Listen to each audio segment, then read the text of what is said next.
All right. So for today, yesterday we did a reading about Buddhism, and you had to answer questions and do some tweets like you were Buddha, right? We're going to do something similar today, except this time it's with Hinduism. So we're moving on to a different religion. So I'm going to go ahead and head over to Google Classroom. And the assignment has been posted. It is called Hinduism Reading. So it's a set of Google Slides. Go ahead and get that opened up.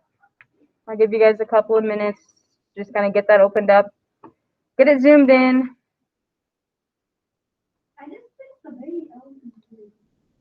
I do believe that they find elephants sacred. But I don't know for sure. No, it's fine. It's decided then, except the Hindu. It's decided in Hindu. What do we talk about? Okay, so the Hinduism reading, go ahead and get that opened up. We're going to read through the information, and then I'm going to explain the two things that you're going to do with the information. It's the Poseidon of the sand. What does that mean? Poseidon. So the sand god? You know if you're listening to Chris Jackson. I have no idea. I was talking to you. I don't think that's a turtle. I don't think that's a turtle. A what? I don't think it's a turtle. It's that's the sand trend. Sand trend. I even don't know what that means. It's the trend. All right. So it looks like a lot of you guys have this pulled up. Or you're looking at it on my screen, which is fine. So let's go ahead and get going on it. We're going to be reading the article first.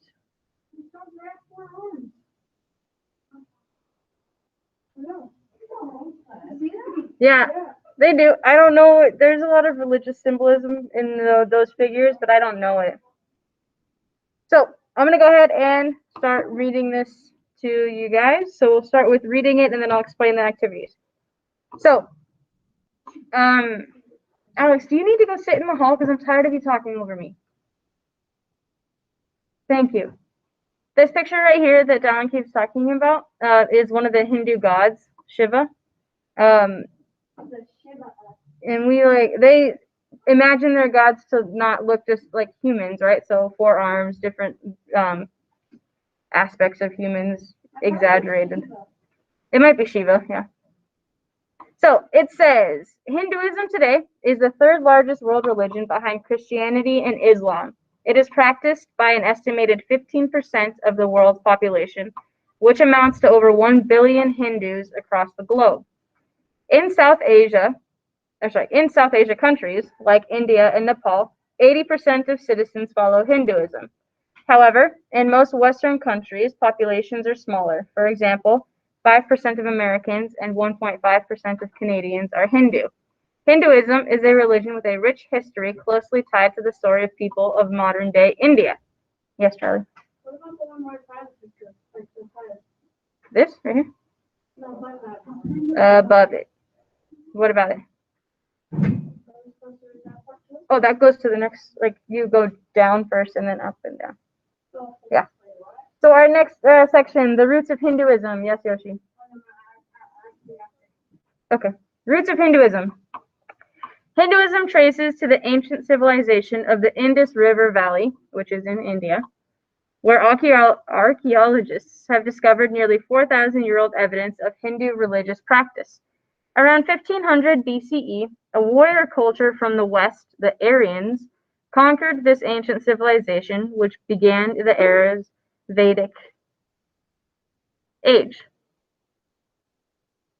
Someone raise their hand. Who raised their hand? It doesn't tell me. Okay, we'll keep going. If you need anything, type it out in the chat.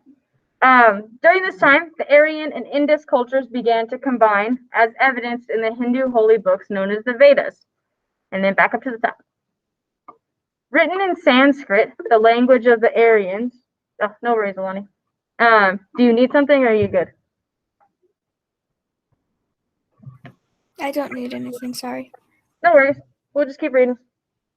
Alrighty. Written in Sanskrit, the language of the Aryans, the Vedas are thought to point to beliefs from both before and after their arrival. Aryan priests collected hymns, epics, which are long poems, religious rituals, and legends orally passed down for hundreds of years. The four Vedas, or books of knowledge, are believed by many to be the work of the deity, non-human, higher being. So a deity is almost like a god to them. The Aryans left no artifacts, but the Vedas offer important information about the daily lives, values, and rituals of the Vedic age. Additionally, later writings, such as the Brahmins, Aranyakas, and Upanishads, I might be saying all of those wrong, I apologize, include important discussions and interpretations of the Vedas. So that was a lot of information about the Vedas. What are the Vedas? Oh, basically. 4 books written in Sanskrit. There are 4 books written in Sanskrit, and it's how we know the religious beliefs of Hinduism. It's where they wrote down their beliefs, almost like the Bible in Christianity, right? Where you write down the beliefs and the stories that came from the origins of Christianity. So, the religious beliefs. Also, this map shows kind of where Hinduism started in India. Religious beliefs. At the foundation, sorry, my nose is really itchy. At the foundation of Hinduism is the divinity, or the holiness, of the Vedas. Eventually, multiple deities were also introduced. The 3 most important include Brahma, the creator, Vishnu, the preserver, and Shiva, the destroyer. Although there are 3, all are considered a part of a single universal spirit or human being. Supreme being. It's almost like one supreme being that was split into 3 parts: the creator, the preserver, and the destroyer. These 3 deities also illustrate the belief that the universe is in a constant cycle of beginning, continuing, and ending. Karma is a law of cause and effect central to Hinduism.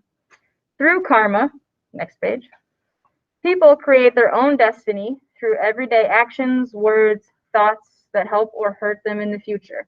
Reincarnation is the idea that after death, the souls of humans and animals alike can be reborn into a higher or lower caste or a social class. So they believe that what you do in your life that you're currently living can affect your reincarnation. So if you are a good person in this life, it could create you could be reincarnated into an even higher position in your next life. Like if you're kind of like a middle class, like social person, but you do really good things in your life, maybe the next time you're reincarnated, you are a wealthy person, right? Maybe it gives you a higher status. Or in your belief, yeah. But for them, they believe it's true, yeah. It definitely depends on your view of it. But they do believe that the way that you treat others and how you treat the world in your current life will affect your next life.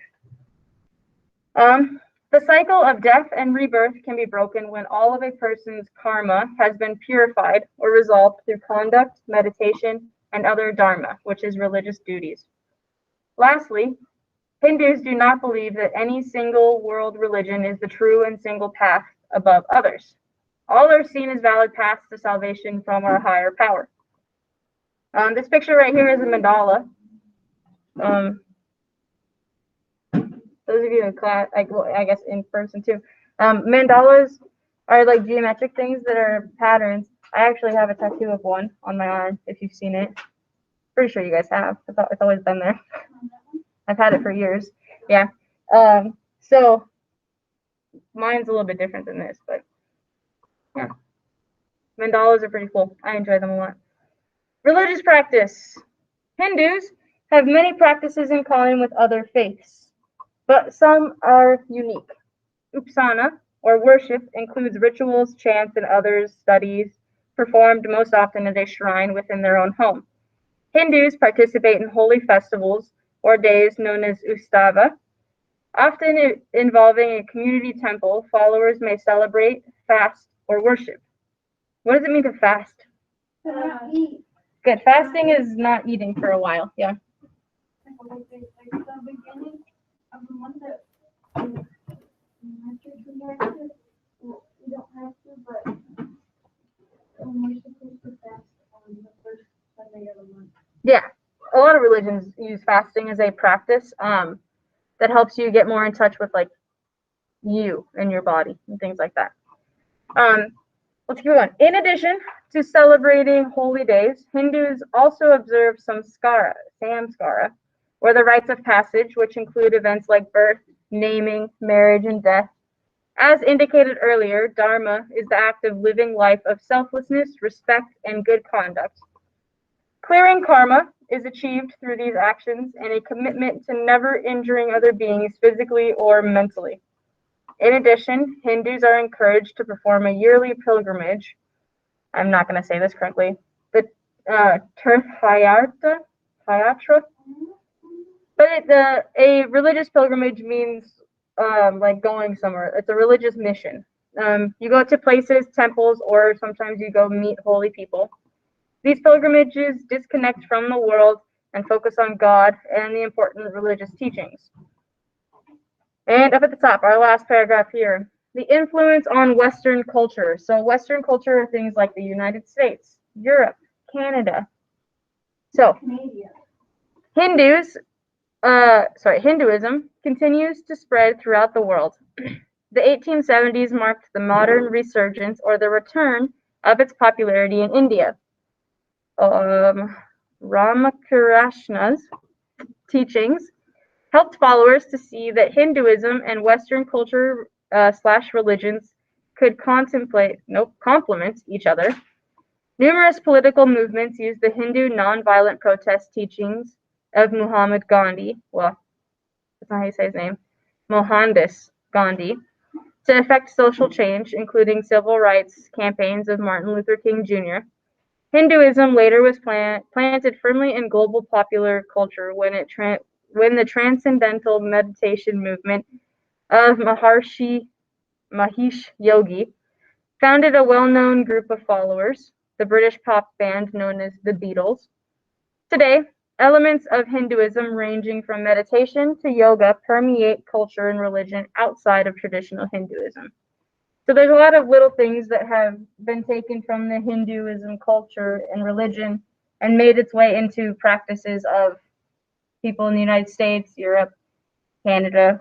I do yoga, so I technically do a Hindu practice every once in a while. So things like that. If you listen to the Beatles, they were founded by someone who was Hindu, which is kind of cool. So there's our readings. I know I read through that really quick, but you guys will have access to this. It's not like it's going away. So using pages 1 and 2, you're going to scroll down to page number 3. Let's talk about the instructions for this one. When I first looked there, I didn't see I tried to scroll down and not really far. Yeah. There's more under it, right? Yeah. So you guys are going to create a Hinduism iPad app. So in this assignment, you will create an informational app, a computer application. You're not actually creating it, you're just going to put the text in there. Your app will have 4 categories that organize different information learned in class. Imagine that the app users will click on icons that you have drawn in order to get information about different subjects. The requirements. So on the next page, it says, use the iPad template provided to complete this assignment. In the blank squares, create 4 icons that the end user would press to get information. So you know how if you're on an iPad, you click on the icon and it takes you to the app? Yeah. What's that icon going to look like? What's a Hindu thing that you could put as the icon? Oh, do you make a picture right there? You can make it, you can find a picture, yeah. Whatever you would like to use. And then your icon category choices should reflect the main ideas of what you have learned in class. For example, you can do geography, economy, social classes, achievements, government, and religion. They're all possible categories for history class. Your teacher may be more specific. No, choose whatever categories. 1 second. In the speech bubble next to the icon, explain 3 supporting facts that a person will learn about when they read that section. Yeah, what's up? The time is 19 minutes on. That's okay. On what? On the phone. It says it's 12:30, but it's actually 12. Oh, yeah. So, what we're going to do, I'd like everybody to go to page number 4, because I'm going to give you guys the main idea of each part that I want you to do. So, if you look at the box for the top one, it says insert image here. You'll have to find a picture on the internet. But this first one, in the insert text, we're going to have you look for information in paragraph. Let's see, we have 1, 2, 3, 4. Good. I'm going to use the titles of the different sections of what we read, and you'll use information in those parts to give me some information on your thing. So the first one will be Roots of Hinduism. So under the first image, I'd like you guys to do 3 facts about the roots of Hinduism. What does it let you pick? I mean, I was going to let you pick, but I felt like that might be a little too difficult. So I was just going to, Can I pick yours? sure, but I'm going to put them down here anyway. So our first one, you guys will find an image that kind of helps with the roots of Hinduism. And then in the 1, 2, and 3 to the right, you're going to tell me 3 facts about the roots of Hinduism. Where did they start? Does that make sense? I'm gonna do that one, and I'm gonna do one about the Mandala. Okay. Does that make sense though? Use the roots of Hinduism and find 3 facts about it. Okay. For the second one, the second box down, we're gonna use religious beliefs. So what are their beliefs? Religious spell it right. Beliefs. So the second box will be their religious beliefs and what do they believe in. So 3 things that they believe in. On these, I don't need complete sentences. I just need you to be giving me information on these parts, right? Okay, for the pink one, let's do religious practice. So how do they practice their religion? Yeah, I don't think I want to do that one.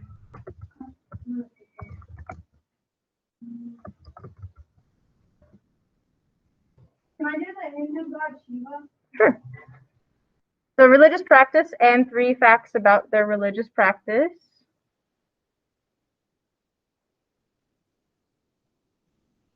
Okay, hopefully you guys are typing these down because you probably won't be able to see all of them on mine when I'm done. Hindu religious beliefs or stuff? Beliefs? Yeah, I just put religious beliefs. That's fine. And then our very last box on the bottom, we will do influence on Western, influence on Western culture at the bottom.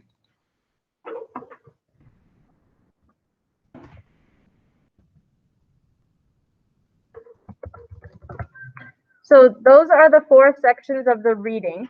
So when you are filling out the 3 facts for each, just look under the paragraphs for that section of the reading. You don't need to look at any of the other places. And they all kind of go in order. So Wait, can we do this where we work on this for about 20 minutes and then we work on the next slide? well, the thing is about the next slide, I don't actually have to explain anything about the next slide because it's answering the questions. Really. So once you finish doing this part about the app, on slide number 5, I want to say there's 10 questions. Yep, 10 questions again based off of the reading. So just take your time and finish up those questions. It is 12:53 right now, which means you guys have about 35 minutes of social studies class left. I would like you guys to be working on this for that time so that you don't fall behind because we're doing another activity like this tomorrow, but with a different religion. We're doing one each day of the week this week. So you want to make sure you're staying caught up on these. Does that make sense? Mm-hmm. Any questions about what you need to do, basically, on this? Alrighty, I'm going to leave this up for you guys and be walking around the classroom. If you're online and you need me, give me a holler like normal. I'll put on a little bit of music, and we will be working on this until the end of social studies. If you have questions, let me know. I'm going to stop our recording, though, because we don't need to record everything.